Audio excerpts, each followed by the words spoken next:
اس دو شاخے پر بیٹھے مجھے 12 گھنٹے ہونے کو تھے۔ میں بس اپنے ہاتھ پاؤں کو محدود حرکت دے کر اپنے اعضاء کو سن ہونے سے بچا سکتا تھا۔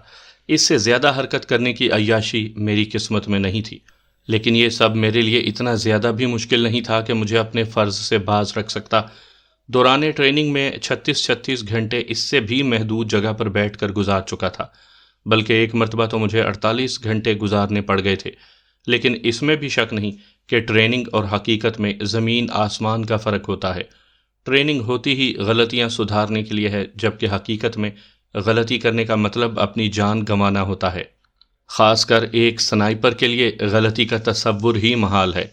ہمارے اساتذہ کہا کرتے تھے کہ سنائپر کے پاس فائر کرنے کے لیے صرف ایک گولی ہوتی ہے۔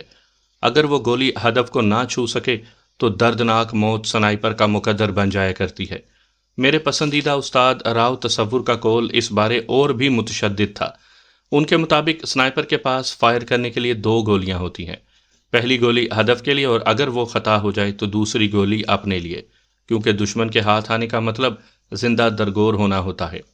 البتہ گولی کے نشانے پر لگنے کی صورت میں ایسی افراتفری اور انتشار پھیلتا ہے کہ سنائپر کی طرف لوگوں کا دھیان ہٹ جاتا ہے۔ یوں بھی سنائپر کا ہدف اہم شخصیات ہی کو نشانہ بنانا ہوتا ہے، لیکن عملی زندگی میں آنے کے بعد یہ کہنے میں حق بجانب ہوں کہ اس کے برعکس ہونا بھی ممکن ہے، کیونکہ ایک بار ہمارا ایک ساتھی ناکام فائر کرنے کے بعد بھی اپنی جان بچانے میں کامیاب ہو گیا تھا، اور اس کی وجہ اس کا آہنی ارادہ، بہترین کیموفلاج اور نشانہ بازی میں اعلیٰ درجے کی مہارت تھی۔ گو اصل ہدف خوش قسمتی سے بچ گیا تھا، مگر اس کے 8-9 محافظ ہمارے سنائپر نے چن چن کر مار ڈالے تھے۔ مجبوراً دشمن کو سنائپر پکڑنے سے زیادہ اپنی جان بچانے کی فکر ہوئی، اور وہ مزید کمک کی تلاش میں میدان چھوڑ کر بھاگ گئے۔ ان کی واپسی تک ہمارا ساتھی وہاں سے غائب ہو چکا تھا۔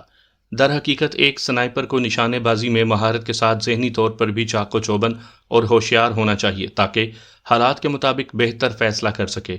اس کے ساتھ اسے چھپنے کی جگہ کا چناؤ کرتے وقت وہاں سے فرار ہونے کے راستوں کو بھی نگاہ میں رکھنا چاہیے کہ کسی بھی ناگہانی صورتحال میں وہ وہاں سے بھاگ کر اپنی جان بچا سکے۔ اس وقت میرے ہاتھ میں آسٹریا کی بنی SSG رائفل تھی، جسے سٹائر سنائپر رائفل کہتے ہیں۔ گو آج اس سے کئی گنا زیادہ بہترین اور معیاری رائفلیں دستیاب ہیں، مگر اس کا یہ مطلب نہیں کہ اس کی افادیت اچھی رائفلوں کی موجودگی میں کم ہو جائے۔ اس سے 800 گز تک کسی آدمی کو آسانی سے نشانہ بنایا جا سکتا ہے۔ اس کی میگزین میں 5 گولیوں کی گنجائش ہوتی ہے، لیکن ہر بار فائر کرنے کے بعد رائفل دوبارہ کاک کرنا پڑتی ہے۔ اس وقت میں نے جس جگہ کا انتخاب کیا تھا وہاں سے ہدف کا فاصلہ 700 گز بنتا تھا۔ سبز درخت کی مناسبت سے میں نے اپنے لباس کے اوپر سبز رنگ کا گلی سوٹ پہنا ہوا تھا۔ گلی سوٹ سنائپر کا وہ مخصوص لباس ہوتا ہے جو اسے علاقے کی مناسبت سے چھپنے میں مدد دیتا ہے۔ صحرائی علاقے میں ریتلے رنگ کا گلی سوٹ جو خشک جھاڑیوں سے میل کھائے، بنجر اور خشک علاقے میں مٹیالے رنگ کا گلی سوٹ، مکمل برفیلے علاقے میں سفید رنگ کا گلی سوٹ، اور سرسبز علاقے میں گہرے سبز رنگ کا گلی سوٹ سنائپر کو چھپنے میں مدد دیتا ہے۔ یوں بھی سنائپنگ میں چھپنے کی اہمیت اتنی ہی اہم ہے جتنی ہدف کو نشانہ بنانے کی، کیونکہ خود کو چھپا کر ہی ایک سنائپر ہدف تک رسائی حاصل کر سکتا ہے۔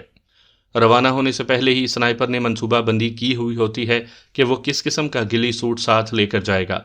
بعض اوقات اسے منصوبے کے مطابق چھپنے کی جگہ نظر نہیں آتی۔ ایسی حالت میں وہ وقتی طور پر گھاس پھوس، درختوں کے پتوں یا اپنے جسم کو کیچڑ میں لت پت کر کے علاقے کی مناسبت سے اپنا کیموفلاج کر لیتا ہے۔ میں نے پشت پر بندھی پانی کی بوتل کے پلاسٹک پائپ کو منہ میں لے کر تھوڑا سا پانی پیا۔ موسم کافی خوشگوار تھا، ورنہ تو گرمی سنائپر کے لیے اذیت کا باعث بنتی ہے۔ اسی طرح پانی ختم ہونے کی صورت میں پیاس کی زیادتی بھی ایک مستقل عذاب کی صورت اختیار کر لیتی ہے۔ ٹیلیسکوپ سائٹ میں جھانک کر میں دائیں بائیں کے علاقے کو دیکھنے لگا۔ اطراف میں چھدرے چھدرے درخت پھیلے ہوئے تھے۔ میرے ہدف نے دائیں جانب سے نمودار ہونا تھا، مگر میں اس سمت کی دور تک نگرانی کر نہیں سکتا تھا کہ میں نے اپنی مچان بنانے کے لیے موڑ کے قریب جگہ کو پسند کیا تھا۔ وہاں سے موڑ تک کا فاصلہ قریباً 2 کلومیٹر بنتا تھا۔ میں نے آنکھیں بند کر کے ایک لمحے کے لیے 2 شاخے کے ساتھ سر ٹکا دیا۔ ہلکی سی غنودگی کا احساس ہوا اور میں سر جھٹک کر نیند کو بھگانے لگا۔ ذرا سی نیند بھی مجھے تکمیل مقصد سے غافل کر سکتی تھی۔ ٹریننگ کی ابتدا ہی میں ہمیں جوڑیوں کی صورت میں ہر کام کرنا سکھایا گیا تھا، کیونکہ سنائپرز کا جوڑیوں کی صورت میں کام کرنا نہایت ہی مفید ہوتا ہے۔ اس مشن میں میرا ساتھی حوالدار صادق تھا، مگر بدقسمتی سے سرحد پار کرتے ہوئے اس کے پاؤں میں موچ آ گئی تھی اور مجھے مجبوراً اسے یہاں سے چند میل پیچھے سرحد کی جانب ایک محفوظ مقام پر چھوڑنا پڑ گیا تھا۔ وہ مجھ سے سینئر تھا، بلکہ میرا استاد بھی تھا، اور اس مشن کی تکمیل کی اصل ذمہ داری اسی کے کندھوں پر تھی۔ پاؤں میں موچ آنے کے بعد وہ واپسی کے حق میں تھا، مگر میں اکیلا جانے پر بضد ہوا کہ میرا پہلا مشن تھا اور پہلی بار ہی منہ اٹھا کے واپس ہو جانے میں مجھے سبکی محسوس ہو رہی تھی۔ امید تھی میری واپسی تک اس نے چلنے کے قابل ہو جانا تھا۔ میں نے کلائی پر بندی گھڑی پر نگاہ دوڑائی۔ گھڑی کی سوئیاں 6:30 کا ہنسا عبور کر رہی تھی۔ میں صبح 5 بجے سے پہلے درخت پر سوار ہوا تھا۔ اس وقت سورج غروب ہونے کی مکمل تیاری کر چکا تھا۔ یقیناً میرے ہدف کی آمد اگلی صبح تک کے لیے ملتوی ہو گئی تھی کہ اس علاقے میں رات کی حرکت نہ ہونے کے برابر تھی۔ میں نے آخری بار دائیں بائیں دیکھا اور ہاتھ پھیلا کر انگڑائی لینے لگا۔ مزید چند منٹ میں نے اپنے مختلف اعضاء کو حرکت دے کر سستی کو بھگایا اور پھر اسمال پیک سے بھنے ہوئے چنے نکال کر کھانے لگا۔ چنے کھا کر میں نے پانی پینے کے لیے واٹر پائپ کو منہ لگایا تو 2 گھونٹ سے زیادہ پانی نہ مل سکا۔ میں آتے وقت ایک چشمہ تاڑ آیا تھا، مگر وہاں تک جانے کے لیے مجھے اندھیرا ہونے کا انتظار کرنا تھا۔ دشمن کا علاقہ تھا، میری نقل و حرکت کسی کی نگاہ میں آنے کا مطلب مشن سے ہاتھ دھو بیٹھنا تھا۔ اندھیرا ہوتے ہی میں درخت سے نیچے اتر آیا۔ اسمال پیک سے امریکن نائٹ ویژن سائٹ نکال کر اس کے ساتھ لگے تسموں کی مدد سے سائٹ آنکھوں پر باندھ لی۔ سائٹ آن کرتے ہی اس کا اندرونی پیٹرن روشن ہوا اور مجھے ہر طرف ہلکا سبز دکھائی دینے لگا۔ اندھیری رات میں وہ سائٹ مجھے 12-13 تاریخ کے چاند کے بقدر ارد گرد کا علاقہ روشن دکھا رہی تھی۔ رائفل کاندھے سے لٹکا کر میں نے پسٹل ہاتھ میں پکڑ لیا، کیونکہ سنائپر رائفل سے تیزی سے فائر کرنا ممکن نہیں ہوتا۔ ہر سنائپر اپنے ساتھ سنائپر رائفل کے علاوہ کوئی اچھی ساخت کا پسٹل ضرور رکھتا ہے تاکہ بوقت ضرورت اسے کام میں لا سکے۔ پسٹل کی نال پر سائلنسر فٹ تھا۔ 30 راؤنڈ کی لمبی میگزین لگا کر گلاک 19 کسی بھی طرح کلاشنکوف سے کم مفید نہیں تھا۔ ایک سنائپر کو سنائپر رائفل کے ساتھ پستول کے استعمال میں بھی مہارت حاصل کرنا ضروری ہوتا ہے، اور بلا شبہ میں پستول کے استعمال میں خصوصی مہارت رکھتا تھا۔ چشمے کی طرف قدم بڑھانے سے پہلے میں نے فطری تقاضا پورا کیا اور پھر چشمے کی طرف بڑھ گیا۔ وہ پہاڑی علاقہ تھا، جولائی کے مہینے میں بھی موسم اچھا خاصا سرد تھا۔ دن کی روشنی میں دور نظر آنے والی اونچی چوٹیوں پر برف کی سفیدی دیکھی جا سکتی تھی۔ گو دن کو سورج کی تمازت ماحول کو کافی حد تک گرما دیتی تھی، مگر یہ حدت بھی خوشگوار اثر لیے ہوتی تھی۔ چشمہ مچان سے قریباً 1.5 کلومیٹر دور تھا۔ اس قریباً 1.5 کلومیٹر میں 25-30 گز کی کمی بیشی ہو سکتی تھی، اس سے زیادہ نہیں، کیونکہ ایک سنائپر کے لیے فاصلوں کا اندازہ لگانا بیکار کا مشغلہ نہیں، ٹریننگ کا حصہ ہوتا ہے جو بعد کو عملی زندگی میں کام آتا ہے۔ اطراف کا جائزہ لیتے ہوئے میں نارمل رفتار سے چشمے کی طرف بڑھتا چلا گیا۔ جنگلی جانوروں سے مٹ بھیڑ ہونے کا خطرہ نہ ہونے کے برابر تھا۔ گو اس علاقے میں کبھی کبھار ریچھ اور شیر نظر آ جاتے تھے، مگر ایسا واقعہ خال ہی پیش آتا ہے۔ البتہ وہاں لومڑ کثیر تعداد میں موجود ہیں۔ دشمن کے گشتی دستے بھی چونکہ پہلے سے موجود راستوں پر گشت کرتے رہتے تھے، اس لیے ان کی طرف سے بھی میں بے فکر تھا، لیکن کسی بھی قسم کی انہونی، اچانک سر پر پڑنے والی افتاد کا گمان، اس کے ساتھ رات کا اندھیرا، انجان علاقہ، دشمن کی سرزمین اور تکمیل مقصد سے پہلے کسی حادثے کا خطرہ اور اس جیسے کئی ایک احساسات بہرحال میرے دل میں ضرور جاگزیں تھے۔ ہلکی ہلکی ہوا چلنا شروع ہو گئی تھی۔ یہ ہوا سردی بڑھانے کا سبب بنتی ہے کیونکہ یہ برفیلی چوٹیوں سے گھوم پھر کر یہاں تک پہنچتی ہے۔ چشمے کے قریب پہنچ کر میں بیٹھ گیا اور ہاتھوں کا اوک بنا کر پانی پینے لگا۔ نہایت ٹھنڈا اور شیریں پانی تھا۔ خوب سیر ہونے کے بعد میں نے اسمال پیک سے پلاسٹک کی بوتل نکالی اور بھرنے لگا۔ بوتل بھر کر میں نے اسمال پیک میں رکھی اور واپس چل پڑا، لیکن واپس چلنے سے پہلے میں نے قطبی ستارے کو دیکھ کر سمت کا تعین ضروری سمجھا تھا۔ گو میرے پاس کمپاس بھی موجود تھا، لیکن آسمان صاف ہونے کی وجہ سے اس کی ضرورت مجھے محسوس نہیں ہوئی تھی۔ ایک سنائپر کے ضروری سامان میں کمپاس، دوربین، نائٹ ویژن سائٹ، نقشہ، چاقو، رسی، ونڈ میٹر، ٹارچ، لائٹر یا ماچس اور وائر کٹر وغیرہ کی موجودگی نہایت ضروری ہے۔ سامعین کرام، آپ سن رہے ہیں ایک دلچسپ اور جاسوسی اردو کہانی جس کا نام ہے سنائپر۔ یہ اس سلسلے کی پہلی قسط ہے۔ مجھے امید ہے آپ کو میری یہ کاوش ضرور پسند آئے گی۔ آپ نے اگر ابھی تک میرا چینل کہانی گھر سبسکرائب نہیں کیا تو ابھی میرے چینل کو سبسکرائب کر کے بیل نوٹیفیکیشن آن کر لیجئے تاکہ آنے والی ہر نئی کہانی کی اطلاع بر وقت آپ تک پہنچ سکے۔ واپس جاتے ہوئے میرے ذہن میں اپنے سینئر کی ہدایات اجاگر ہوئیں جو اس نے مشن پر روانہ ہونے سے پہلے ہمیں دی تھی۔ 28 یا 29 جولائی کو اس علاقے میں بریگیڈیئر پرکاش کی آمد متوقع ہے۔ اس نے دیوار پر ٹنگے بڑے سے نقشے پر سبز رنگ کے لیزر پوائنٹ کی روشنی سے ایک مخصوص جگہ کی نشاندہی کی، اور یہ وہی بدبخت ہے جس کے حکم سے اس سرحدی پٹی پر آئے روز گولہ باری جاری رہتی ہے۔ اس نے مخصوص راستے کی نشاندہی کے ساتھ نقشے کے ساتھ لٹکی ایک بڑی سی تصویر پر لیزر پوائنٹر کی روشنی ڈالی۔ وہ تصویر بریگیڈیئر پرکاش کی تھی۔ ہمارے سینئر کی گفتگو جاری رہی۔ سرحد کے سکون کو تہ و بالا کر دیا ہے خبیث نے۔ گو اس بے مقصد گولہ باری سے سرحدی علاقے کے مظلوم شہری ہی بے سکون رہتے ہیں، بلکہ کئی ایک کے زخمی اور جاں بحق ہونے کی خبریں بھی تو تواتر سے ملتی رہتی ہیں۔ اس لیے ایسے شر پسند جو امن معاہدے کو خاطر میں لائے بغیر اپنی کارروائیاں جاری رکھیں، زندہ رہنے کا حق کھو دیتے ہیں۔ یہ ایسا خبیث شخص ہے کہ اس کی اپنی سپاہ اس سے سخت نالاں ہیں۔ اسے یہاں تعینات ہوئے 4 ماہ ہونے کو ہیں، اور ان 4 ماہ میں شاید ہی کوئی دن ایسا گزرا ہو جب اس کے حکم سے دشمن کی توپیں خاموش ہوئی ہوں۔ اب ہمیں باوثوق ذرائع سے خبر ملی ہے کہ یہ اگلے مورچوں کے معائنے کے لیے ان 2 تاریخوں میں آنے والا ہے۔ یقیناً اس بدبخت نے کوئی نئی شرارت سوچنی ہوگی۔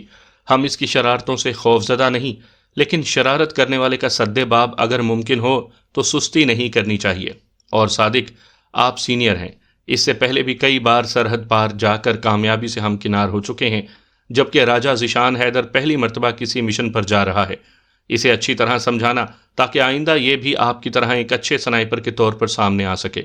یوں بھی یہ آپ کا ہونہار شاگرد ہے، اور ذیشان، آپ خوش قسمت ہیں کہ پہلا مشن اپنے استاد کے زیر نگرانی پورا کرو گے۔ اب وہ سینئر تجربہ کار سنائپر اور میرا استاد، جس کے سر پر تکمیل مشن کا بوجھ تھا، یہاں سے قریباً 5 کلومیٹر دور بے بسی کی حالت میں پڑا تھا، اور مشن کی ساری ذمہ داری ایک نوآموز سنائپر یعنی مجھ پر آن پڑی تھی۔ گو زخمی ہونے کے بعد استاد صادق نے مشن کو ادھورا چھوڑ کر واپس جانے کا مشورہ دیا تھا، مگر میرے اصرار پر اسے ضروری ہدایات اور نیک خواہشات کے ساتھ مجھے رخصت کرنا پڑا تھا۔ وہ 2 گھنٹے تک مجھے سمجھاتا رہا، اور حقیقی بات ہے مجھے اپنی ساری ٹریننگ سے استاد صادق کی آخری ہدایات زیادہ مؤثر لگی تھیں، کیونکہ یہ ہدایات عملی زندگی کی عین ابتدا تھیں۔ درخت کے قریب پہنچ کر میں آگے نکلتا چلا گیا۔ جس جگہ ہدف کو نشانہ بنانا تھا وہ ایک ایسی جگہ تھی جہاں قدرتی طور پر 1-2 پتھر ابھرے ہوئے تھے، اس طرح کہ اس راستے سے گزرنے والی گاڑیوں کے لیے ایک قدرتی سپیڈ بریکر سا بن گیا تھا۔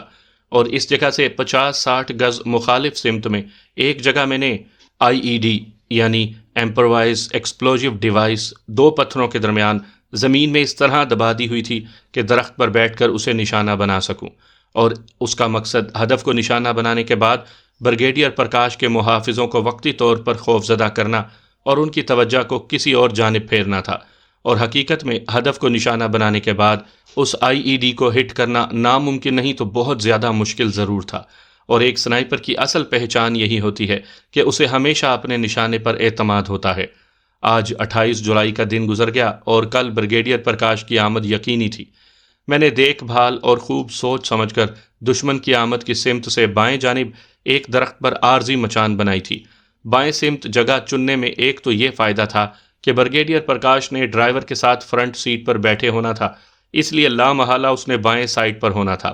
دوسرا، مجھے فرار کے لیے بھی یہی سمت مطلوب تھی۔ اس جانب درخت بھی کچھ زیادہ تھے۔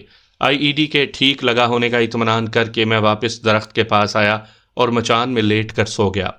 خود کو رسے سے باندھنا مجھے نہیں بھولا تھا، ورنہ دوسری صورت میں نیچے گر کر میں زخمی یا ہلاک ہو سکتا تھا۔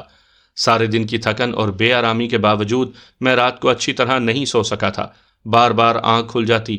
ایک بار تو سیٹی کی آواز سن کر میں بے ساختہ چونک کر اٹھ کر بیٹھ گیا، اور دوبارہ سیٹی بجنے پر میرے ہونٹوں پر مسکراہٹ دوڑ گئی، کیونکہ غنودگی بھاگتے ہی میں نے آواز کو پہچان لیا تھا۔ یہ اس علاقے میں موجود ایک بڑے سائز کے چوہے کی آواز تھی، جو جسامت میں بلی سے بھی بڑا ہوتا ہے۔ اس کا مقامی نام تو ترشون ہے۔ اپنے بل کے دہانے پر کھڑا ہو کر جب یہ زوردار آواز نکالتا ہے تو بالکل یوں محسوس ہوتا ہے جیسے سیٹی بجائی جا رہی ہو۔ صبح تڑکے اٹھ کر میں ضروریات فطرت سے ہم کلام ہوا اور پھر درخت پر چڑھ کر اونگنے لگا۔ دشمن کی آمد بعد از دوپہر متوقع تھی، کیونکہ اس رینک کے آفیسر کا صبح تڑکے جاگنا ایک مذاق ہی معلوم ہوتا ہے۔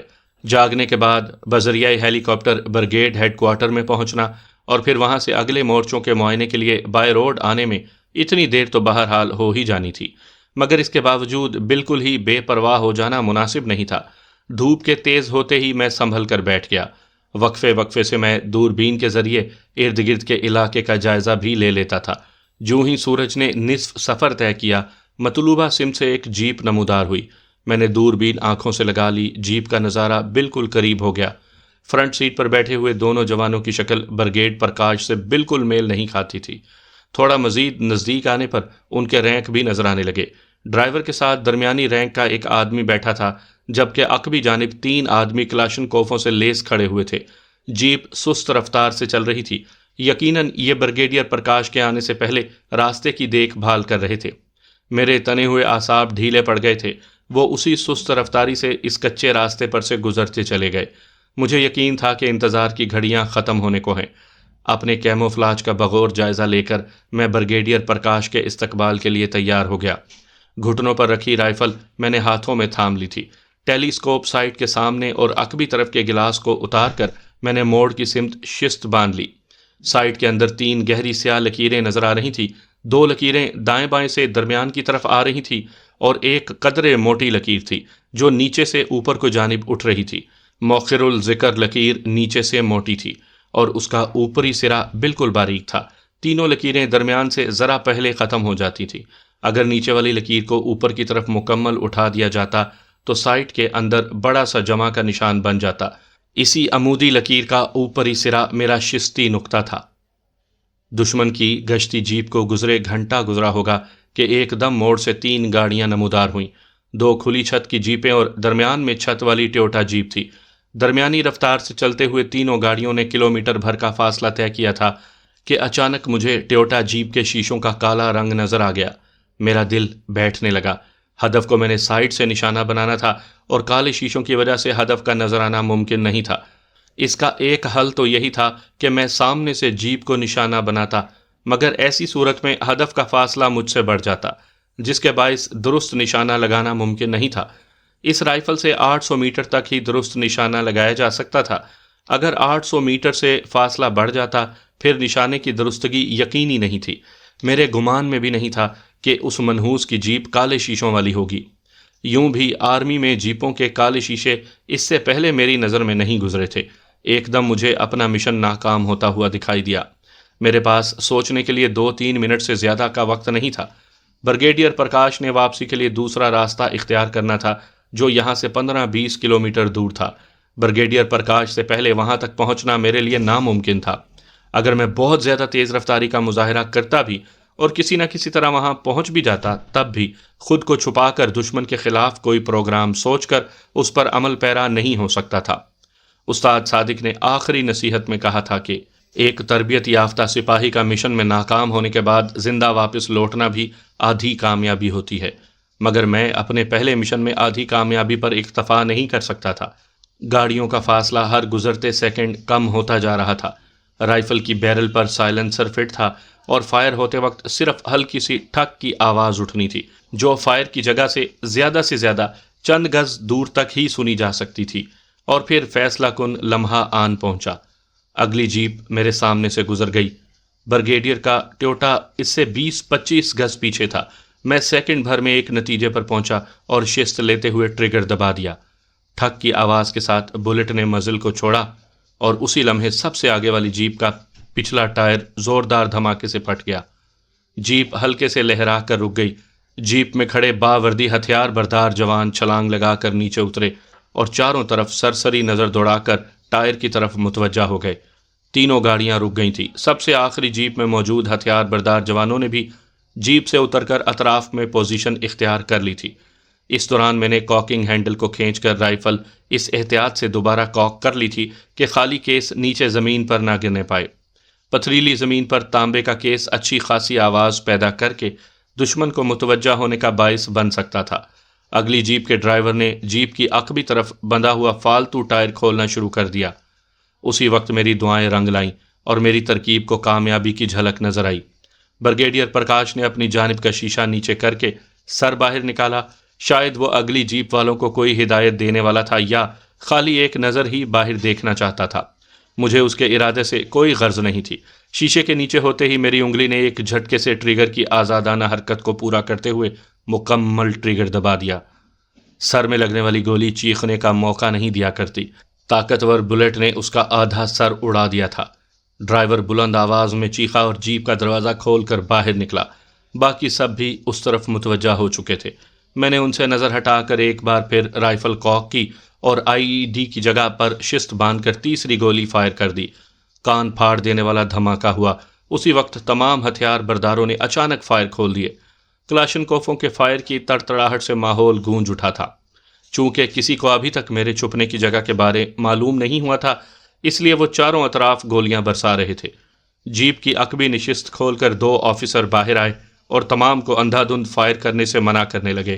یقیناً بریگیڈیئر پرکاش کے بعد وہی دونوں سینئر تھے۔ ہمارے استاد صوبیدار راؤ تصور کہا کرتے تھے کہ کسی بھی فوجی دستے کو اگر سراسیمہ اور حواس باختہ کرنا ہو تو ان کے کمانڈر کو ختم کر دو۔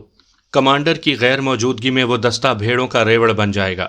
اپنے استاد کا سنہری قول اس وقت میرے دماغ میں گونجا اور میں نے ٹیوٹا جیپ سے برآمد ہونے والے دونوں آفیسرز میں سے ایک کا نشانہ لے کر فائر داغ دیا۔ وہ اچھل کر نیچے گرا۔ دوسرا ایک لمحے کے لیے شوق کی کیفیت میں آ گیا۔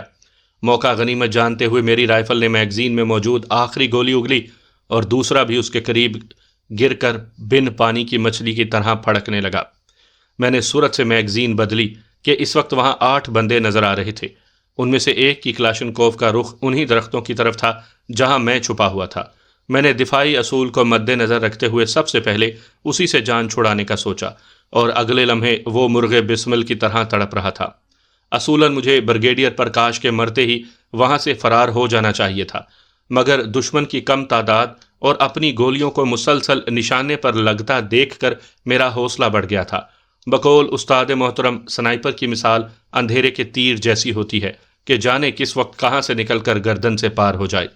نظر نہ آنے والے دشمن کا خوف دکھائی دینے والے دشمن سے کئی گنا زیادہ ہوتا ہے۔ اگلی ٹھک نے ایک اور کی زندگی چھین لی۔ کوئی چیخا، بھاگو، ہم دشمن کے گھیرے میں ہیں۔ ایک آدمی نے آخری جیپ سٹارٹ کر کے ریورس گیئر لگایا، مگر چند گز سے زیادہ پیچھے ہٹنا اسے نصیب نہ ہو سکا۔ میری چلائی ہوئی گولی نے اسے اسٹیئرنگ پر لیٹنے پر مجبور کر دیا۔ باقی آدمی گاڑیوں کا خیال دل سے نکال کر سر پٹ دوڑ پڑے۔ میری رائفل کی رینج سے نکلنے سے پہلے 2 مزید روحیں اپنے فانی جسم سے روٹ کر محو پرواز ہو چکی تھیں۔ وہ سرپٹ موڑ کی طرف بھاگتے چلے جا رہے تھے، مسلسل اپنے ساتھیوں کو لاشوں میں تبدیل ہوتا دیکھ کر ان کے سوچنے سمجھنے کی صلاحیتیں مفقود ہو چکی تھیں، جبکہ میرا حوصلہ آسمان کو چھو رہا تھا۔ ان کے آؤٹ آف رینج ہوتے ہی میں سرعت سے نیچے اترا اور درختوں کی آڑ لے کر واپس چل پڑا۔ عام لباس کے اوپر پہنا گلی سوٹ گو چلنے میں رکاوٹ پیدا کر رہا تھا، مگر چھپاؤ کے لیے بہت ضروری تھا۔ گلی اسکاٹ لینڈ میں استعمال ہونے والی ایک اصطلاح ہے جو ایک زمانے میں ان خاص داروغوں کے لیے استعمال ہوتی تھی جو اپنے بادشاہ کی زمینوں میں ناجائز طور پر شکار کھیلنے والوں سے حفاظت کرتے تھے۔ اس کے ساتھ ساتھ گلی گھاس میں مکمل طور پر چھپ کر بلا حرکت پڑے رہتے اور ہرن کا انتظار کرتے، مناسب وقت آنے پر کود پڑتے اور اسے ہاتھوں سے دبوچ لیتے، پھر بادشاہ کے حضور پیش ہو کر ہرن کا تحفہ دیتے اور انعام و کرام سے نوازے جاتے۔ چھپاؤ تلبیس کے اسی اصول کو مد نظر رکھتے ہوئے آج کل کے دور میں سنائپر اپنے آپ کو دشمن سے بچانے کے لیے اپنے ارد گرد کے ماحول کے مطابق خود کو ڈھال لیتے ہیں۔ آج کے جدید دور میں گلی سوٹ نے اتنی ترقی کر لی ہے کہ مختلف ممالک اعلیٰ درجے کے گلی سوٹ تیار کر رہے ہیں جو ہر علاقے میں استعمال ہو سکتے ہیں۔ ترقی یافتہ ممالک کے سنائپر یہی گلی سوٹ استعمال کرتے ہیں۔ میں گلی سوٹ اتارے بغیر چلتا چلا گیا۔ وہاں سے میں جتنا جلد غائب ہو جاتا اتنا ہی بہتر تھا۔ جلد ہی دشمن نے اس علاقے کو گھیرے میں لے لینا تھا۔ پکڑے جانے کی صورت میں انہوں نے میرے ساتھ جو کرنا تھا اس کا اندازہ لگانے کے لیے کسی عقل بینا کی ضرورت نہیں تھی۔ میں نے چشمے والا راستہ ہی اختیار کیا تھا۔ چشمے کے قریب رک کر میں نے سیر ہو کر پانی پیا اور واٹر بوتل بھر کر آگے بڑھ گیا۔ چشمے سے فرلانگ بھر آگے جا کر اترائی شروع ہو جاتی تھی۔ اترائی شروع ہوتے ہی میری رفتار خود بخود بڑھ گئی۔ چونکہ میں باقاعدہ کسی راستے پر نہیں جا رہا تھا، اس لیے سمت کی درستگی کے لیے میں گاہے بگاہے کمپاس پر بھی نظر ڈال لیتا تھا۔ اونچے نیچے اور ٹیڑھے میڑے راستوں سے گزر کر میں نے 3 کلومیٹر کا فاصلہ طے کیا اور ایک خشک نالے کے قریب پہنچ گیا۔ نالے کے درمیان بارشی پانی کے گزرنے کی وجہ سے ریت ابھر آئی تھی اور ساتھ میں چھوٹے بڑے پتھر بکھرے پڑے تھے۔ جھاڑیاں وغیرہ نالے کے کنارے پر موجود تھیں، درمیانی علاقہ صاف تھا، نالے کی چوڑائی 50-60 گز کے بقدر تھی، اور بدقسمتی سے وہاں سے 700-800 گز کے فاصلے پر موجود ٹیکری پر انڈین آرمی کے ایک سیکٹر کا بیس موجود تھا، جہاں سے نالے کا یہ درمیانی حصہ آسانی سے دیکھا جا سکتا تھا۔ جھاڑیوں کے اندر لیٹ کر میں نے دوربین آنکھوں سے لگا لی۔ بیس پر غیر معمولی چہل پہل دیکھتے ہی مجھے یقین ہو گیا کہ ان تک بریگیڈیئر پرکاش کے ہلاک ہونے کی خبر پہنچ چکی ہے۔ 10 آدمیوں کا ایک دستہ مجھے بیس سے نیچے اتر کر نالے کی سمت آتا دکھائی دیا۔ وہ یقیناً جائے وقوع کی جانب روانہ تھے، تمام کے تمام ہتھیاروں سے لیس تھے۔ وہ نالے میں اتر کر میری جانب بڑھنے لگے۔ ان کے پیچھے ایک اور دستہ تھا جو نالے میں آنے کے بجائے سیدھے راستے پر چلتے ہوئے وقوع کی جانب بڑھ گیا۔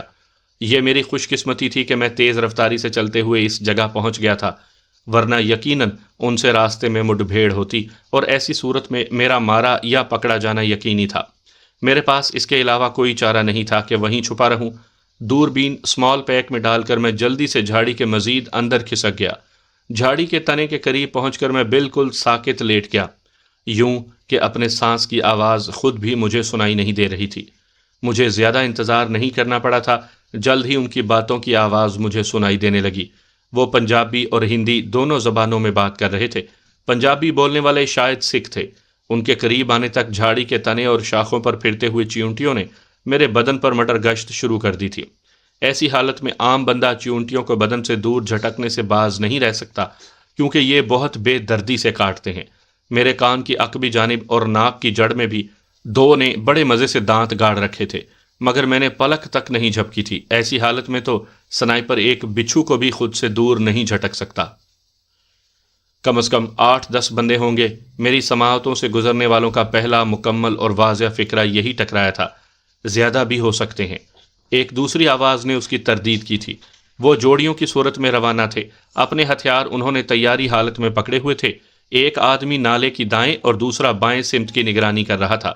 یار اچھا ہوا بریگیڈیئر پرکاش سے تو جان چھوٹی، خجل خوار کر رکھا تھا بے غیرت نے۔ یہ دوسری جوڑی کے آدمی کی آواز تھی۔ اس کے ساتھی نے جواب دیا، اس کی تو خیر ہے، بلکہ میجر سورن کی موت بھی قابل برداشت ہے، مگر کرنل جگجیت سنگھ بہت اچھا انسان تھا۔ گھات لگانے والے تو بس بریگیڈیئر پرکاش ہی کے لیے آئے ہوں گے۔ مگر اس کی آواز معدوم ہوتی گئی اور تیسری جوڑی کی آواز میری سماعتوں سے ٹکرانے لگی۔ اگر ان کی تعداد واقعی 8-10 ہے تو ہم 10 بندے انہیں کیسے روکیں گے؟ اس کے ساتھی نے جواب دیا، دوسری پارٹی سیدھے راستے پر جا رہی ہے اور باقی سیکٹر سے بھی پارٹیاں روانہ ہیں۔ سارے علاقے کا گھیراؤ کر کے تلاشی لی جائے گی، کمانڈوز پلاٹون بھی بلائی جا رہی ہے۔ چوتھی جوڑی کا ایک آدمی انہی جھاڑیوں میں جہاں میں چھپا ہوا تھا رکتا ہوا بولا، میرا خیال ہے یہ جگہ مناسب ہے۔ اس کے ساتھی نے جواب دیا، اچھا جلدی کرو، میں آگے جا رہا ہوں، تم فارغ ہو کر آ جانا۔ ٹھیک ہے، یہ کہہ کر وہ جھاڑی کی آڑ میں آ کر اپنی پینٹ کھولنے لگا۔ آخری جوڑی کے ایک آدمی نے مسکرا کر کہا، سریش تیری پینٹ ابھی سے ڈھیلی ہو گئی ہے۔ اس کے دوسرے ساتھی کا کہا اس کے ساتھ شامل تھا۔ سریش جواباً بولا، یار صبح سے پیٹ خراب ہے، اب آپ لوگ مذاق ہی اڑاؤ گے۔ وہ آگے گزرتے چلے گئے جبکہ سریش پینٹ کھول کر اطمینان سے بیٹھ گیا۔ اس کا رخ میری جانب تھا، مگر اس کی نگاہیں اپنے ساتھیوں کی طرف متوجہ تھیں۔ میں اس وقت جھاڑی کا حصہ بنا ہوا تھا، میرے بدن کا کوئی جز بھی گلی سوٹ سے باہر نہیں تھا۔ سر پر رکھی ہوئی ٹوپی نے پورے چہرے کو ڈھانپ رکھا تھا، مخصوص سیاہ رنگ کی کریم میں نے پورے چہرے پر تھوپی ہوئی تھی۔ سنائپر رائفل پر بھی میں نے سبز رنگ کے کپڑے کی قطرنیں اس انداز میں باندھی ہوئی تھی کہ سوائے رائفل کے دہانے کے کوئی چیز نظر نہیں آ رہی تھی۔ اچانک فضا میں وائرلیس سیٹ کی آواز گونجی، یقیناً سریش کا واکی ٹاکی بول رہا تھا۔ Number 5 send your location, over. سفید نالا، جنگل موڑ، اوور۔ دوسری آواز نے اپنی جگہ بتائی۔ یقیناً اس نالے کا کوڈ نام سفید نالا تھا۔ میری موجودہ پوزیشن سے وہ نالا جنوب کی جانب مڑ رہا تھا۔ نالے کی مغربی طرف ان کا سیکٹر بیس تھا۔ بیس کے نیچے بھی چھدرے چھدرے درخت موجود تھے، مگر مشرقی طرف کافی گھنے درخت پھیلے تھے جو نالے کے ساتھ دور تک چلے گئے تھے۔ جنوب کی طرف مڑنے کے بعد نالے کی چوڑائی دگنے سے بھی زیادہ ہو گئی تھی اور درخت بتدریج جوانب کی ٹیکریوں تک پھیل گئے تھے۔ ان میں چیڑ اور دیار کے بلند و بالا درختوں کے ساتھ ساتھ جھاڑی نما درخت بھی موجود تھے۔ تنگ کے سدا بہار درخت بھی بکثرت بکھرے ہوئے تھے، اور انہی درختوں کے جنگل میں اپنے استاد صادق کو چھوڑ گیا تھا۔ سنائپرز کے نقطۂ نظر سے اب یہ علاقہ محفوظ نہیں رہا تھا، مگر اپنے ساتھی کو ساتھ لینا نہایت ضروری تھا۔ اگر حوالدار صادق وہاں چھپا نہ ہوتا تو یقیناً میں نے نالے نالے میں آگے بڑھ جانا تھا اور دشمن کو اس علاقے کے گھیرنے سے پہلے میں کہیں دور نکل گیا ہوتا۔ اپنے ساتھیوں کو چوکنا ہونے کی ہدایات دے دو اور تمام کو بتا دو کہ یہاں صرف ایک بندے کی موجودگی کے آثار ملے ہیں۔ وہ بہت اچھا نشانے باز اور منجا ہوا سنائپر ہے۔ اس ایک ہی نے ہمارے 8 آدمیوں کو شہید کیا ہے، اس لیے احتیاط سے کام لیں۔ اوور۔ مسلمانوں کی دیکھا دیکھی دوسرے مذاہب کے لوگ بھی اپنے جنگ میں ہلاک ہونے والے سپاہیوں کو شہید کہنے لگے ہیں۔ راجر۔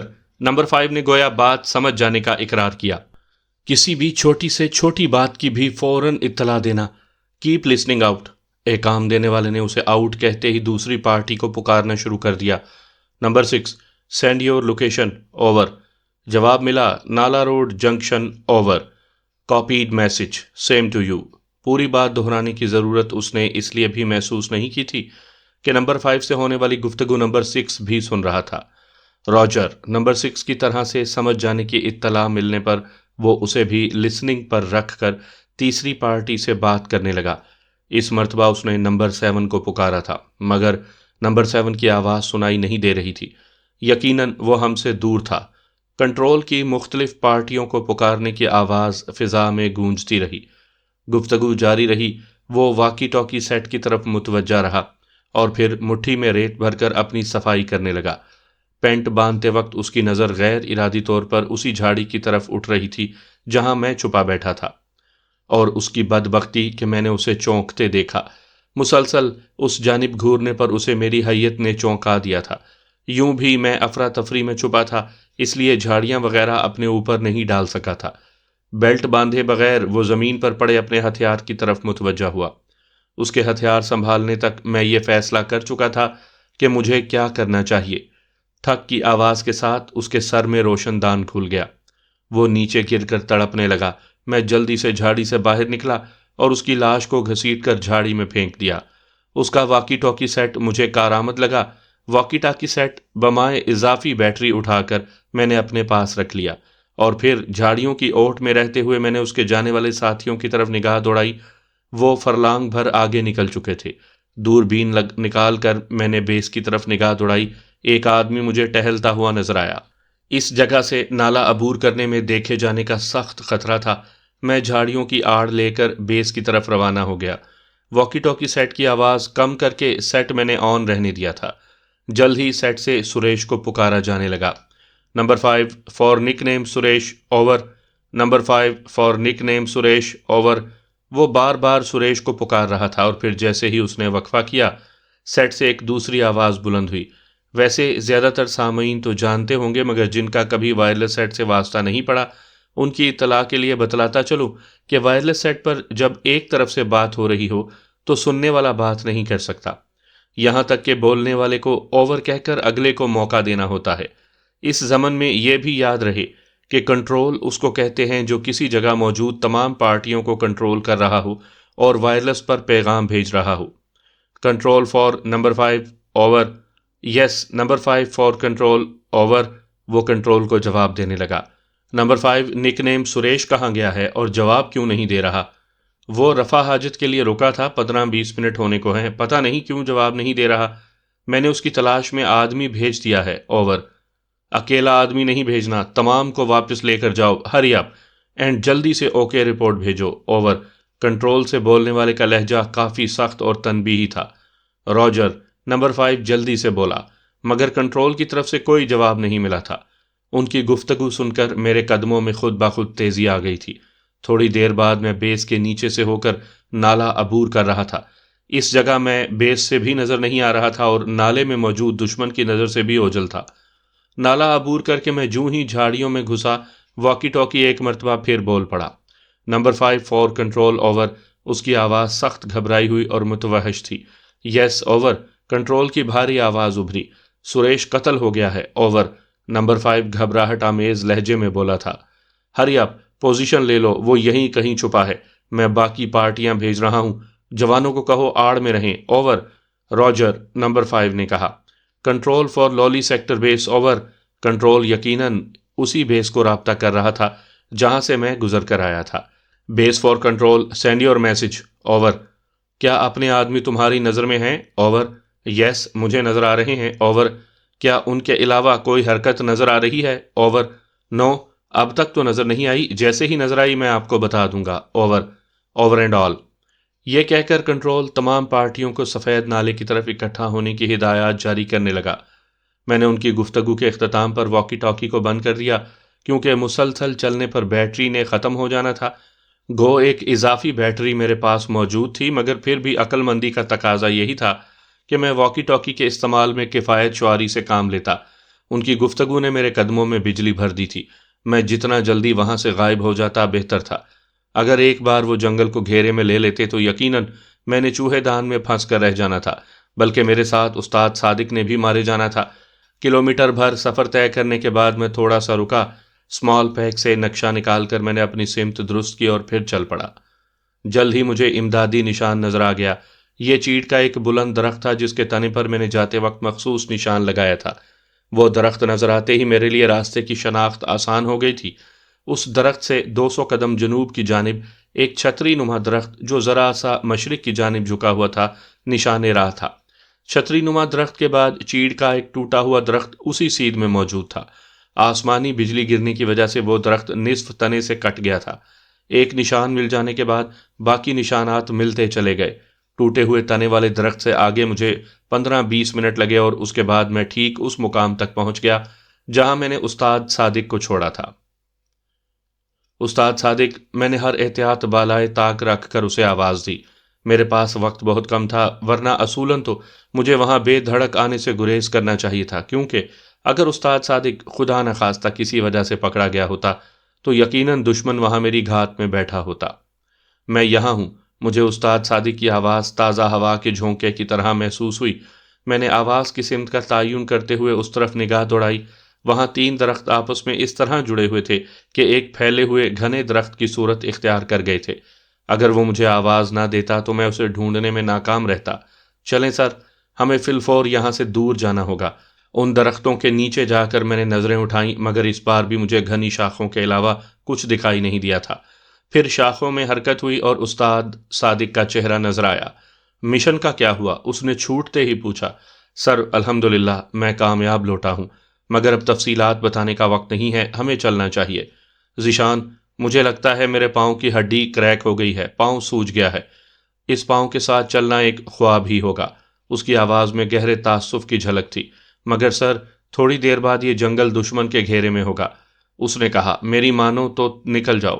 کم از کم ایک کا زندہ لوٹنا دونوں کی شہادت سے بہت بہتر ہوگا. اگر میرا سہارا لے کر چلنے کی کوشش کرو تو شاید ہم آہستہ آہستہ. وہ قطع کلامی کرتے ہوئے بولا. یقیناً وقت ضائع کر رہے ہو، اب تک آپ کافی دور نکل گئے ہوتے. صحیح کہا، میں اطمینان سے بولا.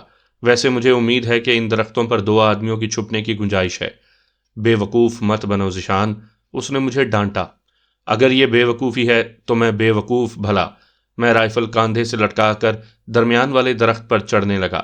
جانتے بھی ہو ایک سنائپر تیار کرنے میں کتنی محنت اور پیسہ خرچ ہوتا ہے، اور اتنی محنت کے اور خرچ کے بعد بھی کسی شخص کا اچھا سنائپر بننا یقینی نہیں ہوتا.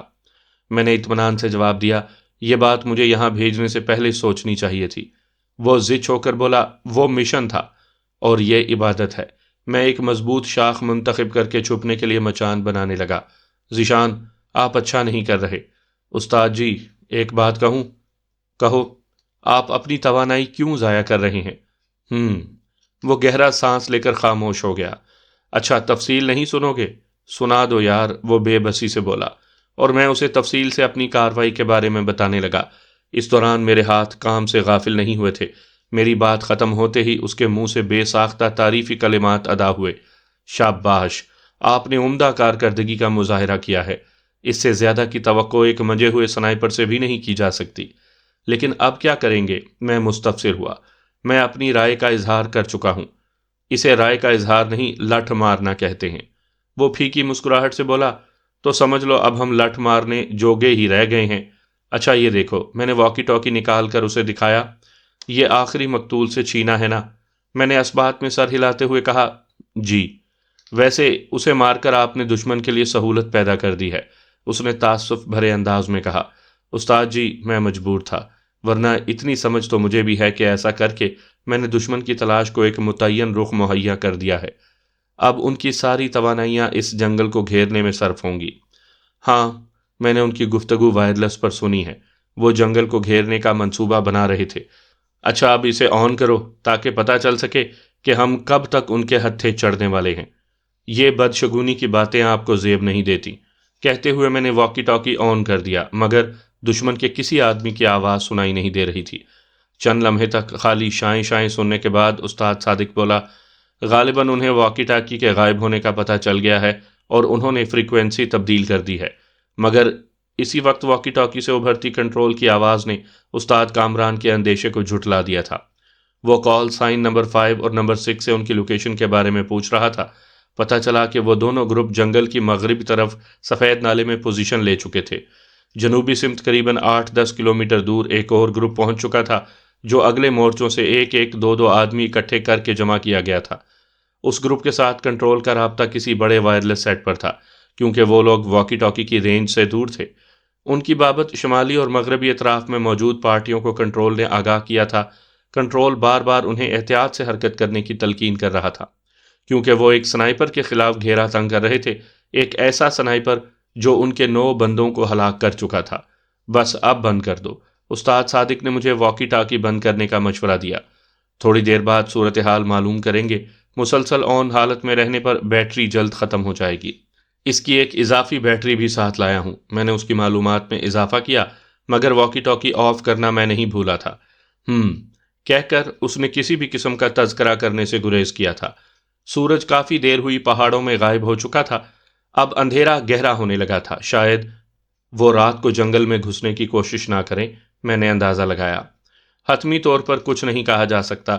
اگر ان کا گھیراؤ مکمل ہو چکا ہے تو وہ صبح تک کارروائی کو مؤخر کر سکتے ہیں، مگر یہ بھی حقیقت ہے کہ پوری رات انتظار کرنے میں ان کا نقصان ہے۔ میں نے پوچھا، وہ کیسے؟ ظاہر ہے ہمارا جنگل میں چھپا ہونا ایک اندازہ ہی تو ہے، اور اندازوں کا غلط ہونا حیران کن نہیں ہوتا۔ آپ کے پاس پانی موجود ہے یا ختم ہو گیا؟ میں نے موضوع بدلتے ہوئے پوچھا۔ تھوڑا سا ہوگا، چاہیے کیا؟ نہیں، میں نے نفی میں سر ہلایا۔ میری واٹر بوتل بھری ہے۔ پانی کے استعمال میں احتیاط برتنی پڑے گی، نامعلوم کب تک چھپنا پڑے۔ چشمے کی جگہ مجھے معلوم ہے، مگر فاصلہ زیادہ ہے، میں نے انکشاف کیا۔ چشمے تو یہاں بھی موجود ہو سکتے ہیں، البتہ انہیں ڈھونڈنا مشکل ہوگا۔ اگر نقشے میں موجود ہوئے تو پھر ان کی تلاش آسان ہوگی۔ یہ عارضی اور چھوٹے چشمے ہیں، یہ نقشے پر ظاہر نہیں کیے جاتے۔ کچھ کھانے کا موڈ ہے؟ اس نے مزاحیہ انداز میں کہا۔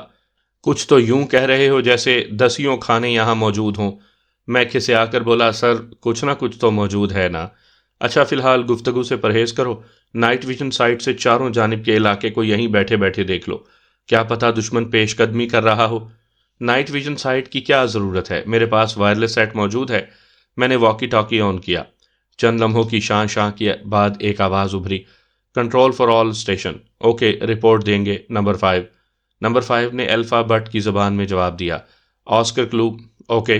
نمبر 6 کنٹرول نے اگلا کال سائن پکارا، نمبر 6 آسکر کلو۔ نمبر 6 نے جواب دیا۔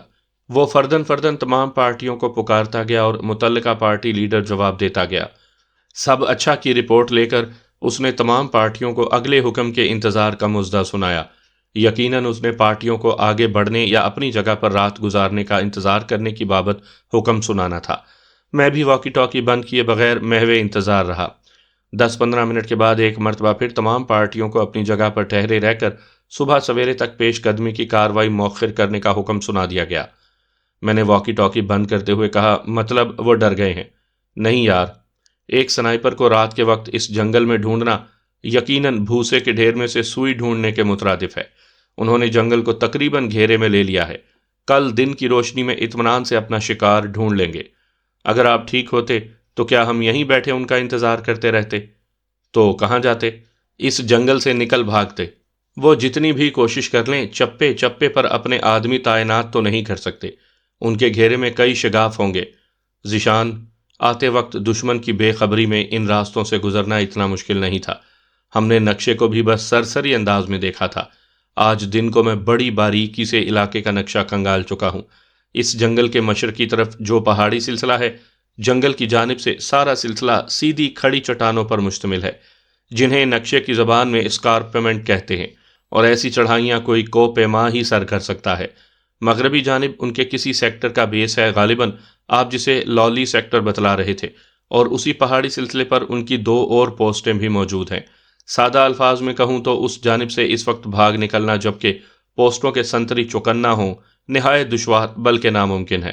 شمال کی جانب تنگ درے کی روڈ اور سفید نالا ہے، یہ دونوں راستے کھلی کتاب کی مانند ہیں، اور سب سے بڑھ کر یہ راستہ دشمن کے علاقے کی طرف جاتا ہے۔ کوئی بے وقوف ہی اس سمت سے نکلنے کی کوشش کرے گا۔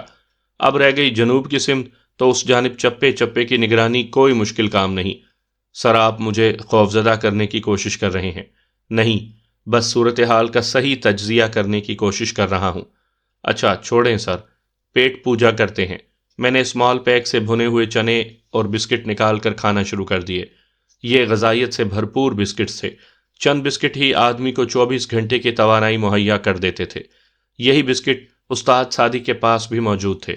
میری ترغیب پر اس نے بھی بسکٹ چبانے شروع کر دیے۔ اس نے بسکٹس کھا کر کہا، پانی مجھے بھی پلانا۔ یہ لیں، پہلے آپ پی لیں۔ میں نے اپنی جگہ سے سرک کر واٹر پائپ اس کی جانب بڑھا دیا۔ بہت میٹھا پانی ہے اس چشمے کا۔ سیر ہو کر پانی پینے کے بعد اس نے واٹر پائپ میری جانب بڑھا دیا۔ واقعی سر، بہت عمدہ پانی ہے۔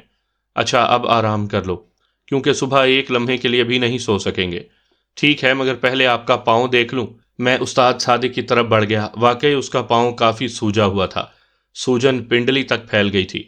اس کا علاج کسی ہسپتال ہی میں ممکن تھا۔ میں نے اپنی جگہ واپس آ کر آنکھیں بند کر لیں۔ میرے اعصاب جتنے بھی مضبوط ہوتے، میرا پہلا مشن تھا، اور ایسے حالات سے پہلی بار میرا واسطہ پڑ رہا تھا۔ گزشتہ رات کی طرح مجھے اس رات بھی بس واجبی سی نیند آئی، بار بار آنکھ کھل جاتی۔ چند بار میں نے واکی ٹاکی آن کر کے دشمن کو بھی سننے کی کوشش کی، بس ایک مرتبہ انہیں سب اچھا دیتے ہوئے سنا، اس کے علاوہ خاموشی چھائی رہی۔ صبح صادق کے وقت مجھے استاد صادق کی آواز سنائی دی، ذیشان سو رہے ہو؟ کوشش تو رات بھر رہی ہے، مگر کوئی خاص کامیابی نہیں ہوئی۔ اچھا اپنی ضروریات سے فارغ ہو جاؤ، کیونکہ دن بھر موقع نہیں ملے گا۔ ٹھیک ہے سر، مگر آپ؟ یقیناً میرے لیے نیچے اترنا ممکن نہیں ہوگا۔ تو یہ کہ میرے پاس اس مقصد کے لیے شاپر موجود ہے، بس آپ کو تھوڑی زحمت کرنا پڑے گی۔ بڑی خوشی سے یہ کہہ کر میں نیچے اتر گیا۔ نیچے اترنے سے پہلے میں نے اپنا اسمال پیک اور رائفل وہیں مچان پر چھوڑ دی تھی۔ تھوڑی دور جا کر میں نے فطری تقاضا پورا کیا اور فضلہ جات کو بڑی احتیاط سے زمین میں دبا دیا، کیونکہ اس سے دشمن کو ہماری موجودگی کا یقین ہو جاتا، اور یہ یقین ان کی کوششوں کو تقویت دینے کے ساتھ انہیں مزید چوکنا اور محتاط کر دیتا۔ واپس جا کر میں نے استاد صادق کے شاپر میں بند فضلہ جات کو بھی ٹھکانے لگایا، اور پھر درخت پر چڑھ کر خود کو مچان میں چھپانے لگا۔ چھپنے سے پہلے مجھے تھوڑا پانی دے دینا، بعد میں یقیناً ہمیں حرکت کرنے کا موقع نہیں ملے گا۔ جی سر۔ یہ کہہ کر میں نے اسمال پیک سے واٹر بوتل نکالی اور استاد صادق سے واٹر بوتل لے کر آدھا پانی اس میں منتقل کر دیا۔ خود کو کیموفلاج کر کے میں نے واکی ٹاکی آن کر لیا۔ پارٹیوں کو پیش قدمی کرنے کا حکم دیا جا رہا تھا۔ آگے بڑھیں، لیکن احتیاط سے۔ فائر کرنے سے پہلے یہ بات مد نظر رہے کہ چاروں طرف آپ کے اپنے ساتھی موجود ہیں۔ کوشش یہی کرنا کہ دشمن زندہ ہاتھ لگے۔ میں ان کی باتیں سننے لگا، مگر استاد صادق نے زیادہ دیر مجھے واکی ٹاکی آن نہ رکھنے دیا۔ ذیشان، بس وائرلیس سیٹ آف کر دو، اس کی آواز دور تک سنائی دیتی ہے۔ جی سر۔ یہ کہہ کر میں نے واکی ٹاکی آف کر دیا۔ 1.5-2 گھنٹے کے بعد دشمن کے چند سپاہی ہمارے قریب سے گزرتے چلے گئے۔ وہ آہستہ قدموں سے آس پاس کا جائزہ لیتے ہوئے وہاں سے گزرے تھے۔ گاہے گاہے وہ درختوں کے اوپر بھی نظر ڈال لیتے تھے۔ مجھے ان کے انداز میں خوف کی جھلک نظر آئی۔ بلا شبہ وہ اندھی گولی کا شکار ہونے سے خوف زدہ تھے۔ شام تک وہ وہیں گھومتے رہے۔ مختلف اطراف سے فائرنگ کی آواز بھی سنائی دیتی رہی۔ رات کو بھی پارٹیوں نے جنگل میں ڈیرا ڈالا، مگر ہماری مچان کے قریب کوئی پارٹی نہیں ٹھہری تھی۔ اندھیرا گہرا ہوتے ہی میں نے پہلے تو شب دید اینک لگا کر چاروں جانب کسی دشمن کے نہ ہونے کا یقین کیا، اور پھر واکی ٹاکی کی آواز کم کر کے آن کیا۔ ان کی باتوں سے پتہ چلا کہ ہر پارٹی کو 2 حصوں میں تقسیم کیا گیا تھا۔ ایک گروپ کا کام جنگل میں گھس کر تلاشی لینا، اور دوسرے گروپ کا کام جنگل کا گھیراؤ کرنا تھا۔ اس لیے گھیرا ڈالنے والی پارٹیاں کل سے اپنی اپنی جگہ پر موجود تھیں، اور تلاشی کے لیے مختلف پارٹیاں 3 اطراف سے جنگل میں داخل ہو چکی تھیں، بلکہ اندھیرا چھا جانے کے بعد بھی جنگل ہی میں تھیں۔ البتہ اندھیرا چھا جانے کی وجہ سے پارٹیوں کو اپنی اپنی جگہ پڑاؤ ڈالنے کا حکم دیا گیا۔ میرے پاس پانی ختم ہو گیا ہے، میں نے گفتگو کی ابتدا ہی مایوسی بھری خبر سے کی، استاد صادق نے مسکرا کر کہا، یہی خبر میرے پاس بھی ہے، مطلب اپنی آزمائش شروع ہو گئی ہے۔ وہ اطمینان سے بولا، سنائپر کی ساری زندگی ہی آزمائشوں میں گھری ہوتی ہے، ویسے پانی کے بغیر انسان کتنے عرصے تک زندہ رہ سکتا ہے؟ کچھ کہا نہیں جا سکتا۔ اس کا انحصار تو انسان کی جسمانی حالت، ارادے، اللہ پاک کی ذات پر اعتماد اور واپس لوٹنے کی امید پر ہوتا ہے۔ ویسے سنا یہی ہے کہ پانی کے بغیر لوگ مہینہ بھر بھی زندہ رہے ہیں۔ یہ کہہ کر وہ ایک لمحے کے لیے رکا اور پھر مسکراتا ہوا بولا، بہرحال یہاں ایسا کوئی خطرہ نہیں ہے، درختوں کے سبز پتے پانی اور خوراک دونوں کی کمی کو پورا کرنے کی خاصیت رکھتے ہیں۔ میں دبی آواز میں ہنستے ہوئے بولا، ویسے سر، آپ پہلے بھی مختلف مشن پر سرحد پار آ چکے ہیں، کیا کبھی ایسی صورتحال سے واسطہ پڑا؟ وہ گہری سوچ میں ڈوبتا ہوا بولا، میں پہلے مشن میں کامیابی کے قریب پہنچ گیا تھا، مگر مجھے اپنے استاد نے دھوکہ دے دیا۔ میں نے حیرانگی سے پوچھا، استاد نے دھوکہ دے دیا؟ ہاں ذیشان، استاد ہاشم میرے ساتھ سینئر تھا، ہم دونوں ایک ہی جھاڑی میں چھپے ہدف کی آمد کے منتظر تھے۔ ہدف کے نظر آتے ہی استاد کے حکم پر میں نے گولی چلائی جو ہدف کے ماتھے پر لگی۔ دشمن کی تعداد کافی زیادہ تھی اور ہماری بدقسمتی کے دشمن کو ہماری جگہ کے بارے اندازہ ہو گیا تھا۔ استاد ہاشم نے مجھے وہاں سے فرار ہونے کا کہا اور میری سنائپر رائفل مجھ سے یہ کہہ کر لے لی کہ اس کی رائفل فائر کے قابل نہیں رہی تھی۔ اپنی رائفل اس نے مجھے پکڑا دی تھی۔ استاد جی، آپ بھی چلے نا؟ میرے لہجے میں نا تجربہ کاری بول رہی تھی، ورنہ وہاں سے دونوں آدمیوں کا ایک ساتھ بھاگنا موت کو دعوت دینے کے مترادف تھا۔ پر یہ بات استاد ہاشم کو اچھی طرح معلوم تھی۔ اس نے کہا، آپ سیدھے وہاں پہنچے جہاں ہم نے گزشتہ شب گزاری تھی، وہاں سے پہلے رکنے کی کوشش نہ کرنا اور میری فکر بھی نہ کرنا، میں مرنے والا نہیں، مجھے ایک دوسرا راستہ معلوم ہے۔ مجھے متذبذب دیکھ کر اس نے مجھے تسلی دیتے ہوئے کہا، وعدہ کرتا ہوں زندہ رہوں گا، اور یہ بھی اپنے پاس رکھو، میں آ کر لے لوں گا، کم از کم یہ وزن تو آپ ساتھ لے جائیں تاکہ مجھے بھاگنے میں آسانی رہے۔ اس نے اپنا پستول بمائے فالتو میگزین کے اور اپنی واٹر بوتل بھی میرے حوالے کر دی۔ استاد جی، میں نے تکرار کرنا چاہی مگر اس نے قطع کلامی کرتے ہوئے اپنی جیب سے ایک لپٹا ہوا کاغذ نکال کر میری جانب بڑھاتے ہوئے کہا، اگر مجھے تھوڑی دیر ہو جائے تو اس راستے پر چل پڑنا، یہ بالکل آسان اور محفوظ راستہ ہے، آپ بھاگو ورنہ میں صحیح طور پر دشمن کو روک نہیں پاؤں گا۔ اس کی تنبیہ سے پہلے دشمن کی جانب سے فائر کے 2-3 برسٹ آئے اور میں پیچھے کو کھسک گیا۔ اسی وقت ہلکی سی ٹھک میری سماعتوں سے ٹکرائی اور مجھے پتہ چل گیا کہ دشمن اپنے ایک آدمی سے محروم ہو گیا ہے۔ گھنی جھاڑیوں کا سلسلہ اتنا طویل نہیں تھا مگر ان جھاڑیوں کی آڑ لے کر فرار ہوا جا سکتا تھا۔ جھاڑیوں کے اختتام پر ڈھلان تھی، وہاں پہنچ کر بندہ یوں بھی نظروں سے اوجھل ہو جاتا تھا، لیکن یہ سب اس وقت ممکن تھا جب دشمن کو ہماری جگہ کے بارے میں پتہ نہ ہوتا۔ اب تو دشمن اس جانب متوجہ ہو چکا تھا اور یقیناً ہمارا تعاقب کر کے وہ آسانی سے ہمیں راستے ہی میں دھر لیتے۔ البتہ اگر ایک آدمی ان کے ساتھ فائر کا تبادلہ کرتا رہتا تو دوسرا آسانی کے ساتھ فرار ہو سکتا تھا۔ یہی سوچ کر استاد ہاشم نے مجھے بھگا دیا تھا۔ راستے میں یہ سوچ میرے دماغ میں سرگرداں رہی کہ استاد ہاشم وہاں سے کیسے بھاگے گا، کیونکہ وہ جھوٹ نہیں بولا کرتا تھا اور اس نے بڑے اعتماد سے کہا تھا کہ اسے ایک دوسرا راستہ معلوم ہے اور مجھ سے وعدہ بھی کیا تھا کہ وہ زندہ رہے گا۔ جھاڑیوں کا علاقہ میں نے جھک کر دوڑتے ہوئے طے کیا تھا مگر ڈھلان سے اترتے ہی میں سیدھا کھڑا ہو کر بھاگ پڑا۔ اس نشیب میں اندھا دھند ہونے والے فائر سے محفوظ تھا۔ گزشتہ رات کی پناہ گاہ تک میں بغیر رکے بھاگتا چلا گیا۔ وہ جگہ کارروائی کے علاقے سے قریباً 3 کلومیٹر کے فاصلے پر تھی۔ تمام راستے میرے کانوں میں مسلسل فائرنگ کی آوازیں گونجتی رہی تھیں۔ اس کا مطلب یہی تھا کہ استاد ہاشم مقابلے پر ڈٹا ہوا ہے، مگر جب میں اپنی پناہ گاہ سے فرلانگ بھر کے فاصلے پر پہنچا تو ایک دم فائرنگ کا سلسلہ موقوف ہو گیا۔ میں جھاڑیوں میں چھپی چھوٹی سی کھو میں گھس کر استاد ہاشم کا انتظار کرنے لگا۔ نامعلوم کیوں میرا دل بیٹھا جا رہا تھا۔ میری پریشان سوچوں میں مختلف خیالات سرگرداں تھے۔ استاد ہاشم وہاں سے کیسے فرار ہوگا؟ دشمن کو کیسے چکما دے گا؟ کہیں دشمن اس کا تعاقب کرتے ہوئے اس ٹھکانے تک تو نہیں پہنچ جائے گا؟ اور کیا مجھے وہیں بیٹھ کر اس کا انتظار کرنا چاہیے یا چھپنے کے لیے جگہ تبدیل کر لینی چاہیے؟ اچانک میرے ذہن میں خیال آیا کہ کہیں ایسا نہ ہو استاد ہاشم کو فرار کا جو راستہ معلوم ہے وہ کسی اور سمت کو جاتا ہو، اور اسی لیے تو استاد نے مجھے راستے کا نقشہ دیا تھا۔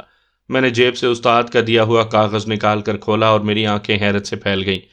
اس کاغذ میں سنائپر رائفل کی فائرنگ پن لپٹی ہوئی تھی۔ استاد ہاشم نے سچ کہا تھا کہ اس کی رائفل فائر کے قابل نہیں ہے۔ یہ علیحدہ بات کہ وہ خرابی اس کے اپنے ہاتھوں کی پیدا کی ہوئی تھی۔ رائفل کی فائرنگ پن کاغذ میں بند کر کے اس نے مجھے واضح اشارہ دیا تھا کہ مجھے اس کی غلط بیانی کے بارے معلوم ہو جائے اور میں یقین کر لوں کہ وہ اپنے ملک پر قربان ہو گیا ہے، لیکن اس طرح کہ اپنے زیر کمان کی جان کو بچا گیا تھا۔ اس وقت مجھ پر خود بخود اس کی آخری گفتگو کی گتھیاں کھلتی چلی گئیں۔ اس نے اپنی رائفل یہ کہہ کر میرے حوالے کی تھی کہ رائفل خراب ہے، لیکن اس کے ساتھ اس خرابی کا علاج بھی میرے حوالے کر دیا تھا۔ اور یہ تو آپ جانتے ہوں گے کہ ہر سنائپر ریٹائر ہوتے وقت اپنی رائفل اپنے جانشین کے حوالے کرتا ہے۔ اس نے بھی یہی کیا، مگر مجھے شک بھی نہیں ہونے دیا۔ پھر اس نے کہا تھا کہ مجھے دوسرا راستہ معلوم ہے، اور وہ دوسرا راستہ ایک ایسی سمت کو جاتا تھا جہاں سے لوٹنا ممکن نہیں، اور پھر اس نے وعدہ کیا تھا کہ وہ مرے گا نہیں، اور یقیناً شہید مرا نہیں کرتے۔ ہاں ذیشان، وہ آج بھی زندہ ہے۔ مجھے اپنے ارد گرد محسوس ہوتا ہے۔ اس کی شہادت کے بعد دشمن کو خود بخود یقین آ گیا تھا کہ وہ بدلہ لے چکے ہیں، مگر یہاں بھی استاد چال چل گیا تھا۔ اس نے میرے ہاتھ سے دشمن کا خاتمہ کرایا تھا اور میں محفوظ تھا۔ یہاں بھی دشمن کو شکست ہوئی تھی۔ مجھے شدت سے رونا آیا اور میں اس دھوکے باز کو یاد کر کے رو پڑا۔ وہ مجھ سے اچھا نشانے باز تھا، اس کا تجربہ بہت زیادہ تھا۔ جانے کیوں اس نے ایک بہترین نشانے باز کو ایک نئے اور نا تجربہ کار سنائپر کے لیے قربان کر دیا تھا۔ یقیناً میں اسے اکیلا چھوڑ کر کبھی نہ جاتا اگر وہ مجھے دھوکے میں نہ رکھتا۔ اس نے کوئی جھوٹ نہیں بولا، مگر مجھے دھوکہ ضرور دیا تھا۔ آج تک اس دھوکے باز کو نہیں بھلا سکا ہوں یار۔ استاد صادق کی آواز میں شامل دکھ میری آنکھیں بھی بھگو گیا تھا۔ میں بس خاموش بیٹھا اس کے محترم استاد کے متعلق سوچتا رہا۔ کچھ باتیں ایسی تھیں کہ استاد صادق نے مجھے نہیں بتائی تھیں، مگر مجھے خود بخود ان کا اندازہ ہو گیا تھا۔ استاد ہاشم نے اپنی واٹر بوتل اور پستول یہ کہہ کر استاد صادق کے حوالے کیے تھے کہ یہ وزنی ہے، مگر اصل وجہ اور تھی۔ وہ اپنے حصے کا پانی اپنے شاگرد کے حوالے کرنا چاہتا تھا۔ اسی طرح پستول اور اس کے اضافی راؤنڈ بھی راستے میں استاد صادق کے کام آ سکتے تھے۔ رات کو سوتے ہوئے بھی میری سوچ میں استاد ہاشم اپنے ان دیکھے خد و خال کے ساتھ سرگرداں رہا۔ صبح صادق کو اٹھ کر ہم نے اپنی فطری ضروریات کو پورا کیا۔ آج میں ان درختوں سے زیادہ دور نہیں گیا تھا۔ مل گجا اجالا ہونے سے پہلے ہم کیموفلاج ہو کر بیٹھ گئے تھے۔ پوری رات ہم نے پانی پیے بغیر گزاری تھی۔ صبح دم اچھی خاصی پیاس محسوس ہو رہی تھی۔ پہلی روشنی کے ساتھ دشمن کی چہل پہل شروع ہو گئی۔ میں نے دوپہر کے وقت خوب احتیاط سے اطراف کا جائزہ لے کر واکی ٹاکی سیٹ آن کیا، مگر اس کی بیٹری ڈاؤن ہو گئی تھی۔ میں نے اضافی بیٹری لگا کر واکی ٹاکی آن کیا اور دشمن کی آواز سننے کی کوشش کرنے لگا۔ واکی ٹاکی کی آواز کو مدھم کر کے میں نے کان سے لگا لیا۔ چند لمحوں بعد ان کی آوازیں سنائی دینے لگیں۔ زیادہ تر پارٹیاں کھڑی چٹانوں کے سلسلے کے نیچے موجود گھنی جھاڑیوں میں مجھے تلاش کر رہے تھے۔ میں نے مجھے اس لیے استعمال کیا کہ ان کی نظر میں یہ کارروائی کرنے والا میں اکیلا تھا، اور اگر بنظر انصاف دیکھا جاتا تو ان کا مجرم میں ہی تھا۔ تھوڑی دیر ان کی باتیں سننے کے بعد میں نے واکی ٹاکی آف کر دیا۔ استاد صادق نے پوچھا، کیا کہہ رہے ہیں؟ میری تلاش جاری ہے۔ استاد صادق نے اپنی رائے دی، شاید ہفتہ بھر جاری رہے۔ میں ہنسا، مطلب ہفتہ بھر سبز پتوں پر گزارا کرنا پڑے گا؟ اگر کوشش کرو تو پانی لا سکتے ہو۔ کیسے؟ میں نے حیرانی سے پوچھا۔ چشمے کی جگہ آپ کو معلوم ہے، اور ایک سنائپر کس طرح چھپ کر حرکت کرتا ہے یہ جاننے کی ضرورت شاید آپ کو نہ ہو، مگر آپ کو اکیلا چھوڑ کر میں کیسے جا سکتا ہوں؟ اگر آپ زخمی ہوتے تو یقیناً میں چلا جاتا، مگر اب یہ خطرہ آپ ہی کو مول لینا پڑے گا۔ میں خفت بھرے لہجے میں بولا، سر آپ بات کو کوئی اور رخ دے رہے ہیں، میرا مطلب یہ نہیں تھا۔ نہیں ذیشان، پانی لانے میں واقعی بہت زیادہ خطرہ ہے، مگر اس کے بغیر چارہ بھی تو کوئی نہیں۔ مجھے کس وقت نکلنا چاہیے؟ میں استاد صادق کے دل میں کوئی غلط فہمی پلتے نہیں دیکھ سکتا تھا۔ دشمن رات کے وقت زیادہ چوکنا ہوتا ہے، اور گھیرا ڈالنے والی پارٹیوں کے پاس لازماً تھرمل نائٹ سائٹ ہوگی، اور یہ تو آپ کو معلوم ہوگا کہ اس میں حرارت خارج کرنے والی اشیاء بہت جلد نظر آ جاتی ہیں، اور جاندار شے حرارت خارج کرتی ہے۔ سامعین کی معلومات کے لیے میں بتاتا چلوں کہ نائٹ ویژن سائٹ کی اب تک 3 اقسام آ چکی ہیں۔ پہلی قسم انفرا ریڈ کے اصول پر کام کرتی تھی، اس کا دکھاؤ بہت محدود تھا، آج کل اس کا استعمال تقریباً متروک ہو چکا ہے۔ دوسری قسم اس سے بہتر ہے اور روشنی کے اصول پر کام کرتی ہے، یعنی چاند ستاروں کی روشنی کو بڑھا کر دکھاتی ہے۔ اور تیسری جو سب سے بہتر ہے، تھرمل امیجنگ، وہ حرارت کے اصول پر کام کرتی ہے۔ یعنی مجھے ابھی روانہ ہو جانا چاہیے؟ میں نے کلائی پر بندی گھڑی پر سے کپڑا ہٹا کر وقت دیکھا۔ دن کے 1:30 بج رہے تھے۔ بالکل، گھیرا ڈالنے والی پارٹیاں دن کو اتنی چوکنی نہیں ہوں گی، اور مجھے امید ہے شمال کی جانب سے آپ بآسانی نکل سکتے ہیں۔ ان کا زیادہ دھیان مشرقی اور جنوبی سمت میں ہوگا۔ لیکن تلاشی لینے والی پارٹیاں تو چوکنا ہوں گی نا؟ میں نے ایک اہم نقطے کی جانب اس کی توجہ مبذول کروائی۔ تو پھر وہ مستفسر ہوا۔ پھر ایسا ہے کہ صبح صادق کے وقت نکلنا بہتر رہے گا۔ اس وقت پہرے دار عموماً سستی اور کاہلی کا شکار ہو جاتے ہیں۔ گڈ، اس نے تحسین آمیز لہجے میں کہا۔ یعنی آپ مجھ سے متفق ہیں؟ 100%۔ میں نے حیرانی سے پوچھا، تو ابھی جانے کے حق میں کیوں دلائل دے رہے تھے؟ بس آپ کو جانچنا تھا۔ شکر ہے کہ میں آپ کے معیار پر پورا اترا۔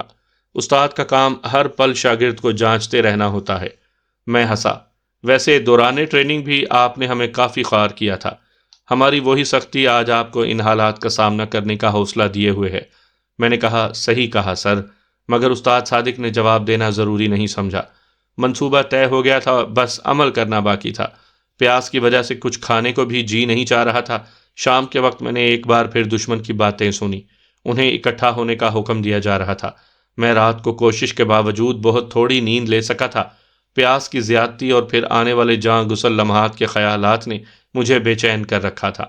3:15 بجے کے قریب مجھے استاد صادق نے آواز دی، ذیشان۔ میں تیار ہوں سر، میں چابک دستی سے بولا اور درخت سے نیچے اتر گیا۔ اس سے پہلے میں اطراف کا جائزہ لینا نہیں بھولا تھا۔ گو ہم نے کل سے کچھ نہیں کھایا تھا، کیونکہ پانی کی غیر موجودگی میں خشک بسکٹ کھانا پیاس کو بڑھانے کا موجب ہی بنتا، اور درختوں کے پتے اس لیے نہیں چبائے تھے کہ ابھی تک ہماری پیاس برداشت سے باہر نہیں ہوئی تھی۔ پھر بھی تھوڑی بہت حاجت محسوس ہو رہی تھی۔ فریش ہونے کے بعد میں جانے کے لیے تیار تھا۔ استاد صادق نے میری جانب میرا اسمال پیک بڑھاتے ہوئے کہا، میں نے اپنی واٹر بوتل بھی تمہارے پیک میں ڈال دی ہے تاکہ زیادہ پانی لا سکو۔ ٹھیک ہے سر، میں نے اس بات میں سر ہلا دیا۔ طلوع آفتاب سے پہلے پہلے گھیرے سے نکل جانا، ورنہ پھنسنے کا خطرہ بڑھ جائے گا۔ استاد صادق نے مجھے آخری نصیحت کی، اور میں نے فی امان اللہ سر یہ کہہ کر اپنی رائفل کاندھے سے لٹکا لی۔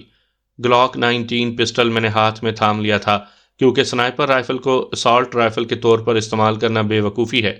حرکت کرتے ہوئے اچھی ساخت کا پستول سنائپر رائفل سے کئی گنا زیادہ کارکردگی دکھا سکتا ہے۔ آسمان کی طرف نگاہ اٹھا کر میں نے قطبی ستارے کو ڈھونڈا، اور پھر بازو لمبا کر کے قطبی ستارے سے ڈگری لینے لگا۔ میں نے قطبی ستارے سے 12 ڈگری دائیں سفر کرنا تھا۔ ایک سنائپر کے لیے کمپاس کے ساتھ ستاروں کے استعمال سے واقفیت بھی نہایت ضروری ہے۔ کچھ سامعین کے لیے کمپاس کا استعمال اور ڈگریوں وغیرہ کا کھٹ راگ یقیناً ایک نئی چیز ہوگا۔ اگر ڈگریوں کی بابت بتانے کے لیے عام فہم انداز میں بات کی جائے تو ایک دائرے کو 360 ڈگریوں میں تقسیم کیا جاتا ہے۔ اگر ایک آدمی قطبی ستارے کی طرف منہ کر کے کھڑا ہو جائے تو اس کا رخ 0 یا 360 ڈگری کی طرف ہوگا۔ مشرق 90 ڈگری، جنوب 180 ڈگری اور مغرب کی سمت 270 ڈگری پر واقع ہے۔ ہر سمت کے درمیان 90 ڈگری کا فرق ہے۔ کمپاس پر یہ تمام ڈگریاں درج ہوتی ہیں، اور کسی بھی ڈگری پر سفر کرنے کے لیے بس کمپاس کی سوئی کو مطلوبہ ڈگری کی طرف کر کے چل پڑنا ہوتا ہے، جبکہ ستاروں کی مدد سے سفر کرنے کے لیے ستاروں کے طلوع و غروب ہونے کا علم اور آسمان پر مطلوبہ ستارے کی جگہ کا پتہ ہونا بہت ضروری ہے۔ تمام ستاروں میں فقط قطبی ستارہ ایسا ہے جو اپنی جگہ نہیں بدلتا اور ہر وقت قطب شمالی کے اوپر چمکتا رہتا ہے۔ باقی ستارے مشرق سے طلوع ہو کر مغرب میں غروب ہوتے ہیں، البتہ ہر ستارے کا راستہ الگ الگ ہوتا ہے۔ کوئی جنوب مشرق سے طلوع ہوتا ہے تو کوئی شمال مشرق سے، اور کوئی عین مشرق کی سمت سے۔